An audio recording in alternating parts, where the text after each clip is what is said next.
On the doorstep of South Africa's constitutional court, victims of the past apartheid regime are demanding justice. They say they're owed reparations that were promised to them during a Truth and Reconciliation Commission, or TRC, that was held in the late 90s to help the country heal. But more than 2 decades later, this group says they're still waiting for compensation. I'm a soldier of a country. I fought for this democracy, that I'm not eating the fruits, even a single of the fruits of the country. Why? Because these people are on the government, they look for themselves, they not look at the people or the voters that they vote for them every time. That's why I'm here looking for a reparation. The government paid out reparations of roughly $1,800 to most of the 22,000 individuals or surviving family members identified by the commission.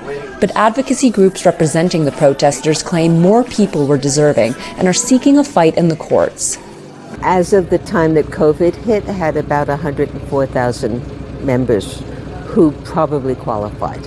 And the TRC in its own report points out that many of these people have perfectly valid cases, but they didn't have the resources to do the research. The Justice Ministry says every individual in the country was a victim to some extent of apartheid.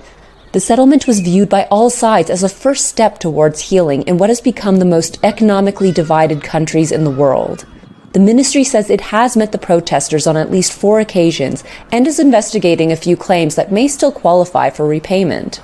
But the insistence that they will hold the state to ransom because they are who they are, even that, by the way, is actually debatable.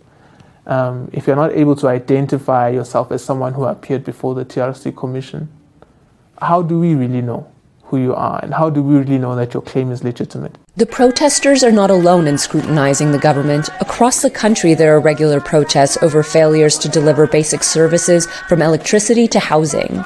It comes as the ruling African National Congress Party holds a conference next month that could see a shakeup in leadership. Current President Cyril Ramaphosa is favored to get a second term, but new younger candidates are also vying for top jobs. It bodes a welcome change for the party faithful who worry about its future amid corruption scandals and historically low support in recent local elections. There are 2 very young, 3 at least, young people with great experience, corporate backgrounds, like I'm saying, some of them, who represent my generation. And I think it's exciting. If they are elected, I think it will usher in a completely new era for the ANC. Whether the change will be enough for the ruling party to maintain its support, let alone regain support of members it's lost, is yet to be seen.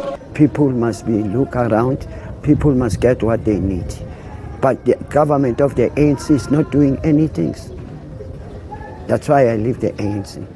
The ANC conference is due to begin December 16th. Linda Giftash for VOA News, Johannesburg.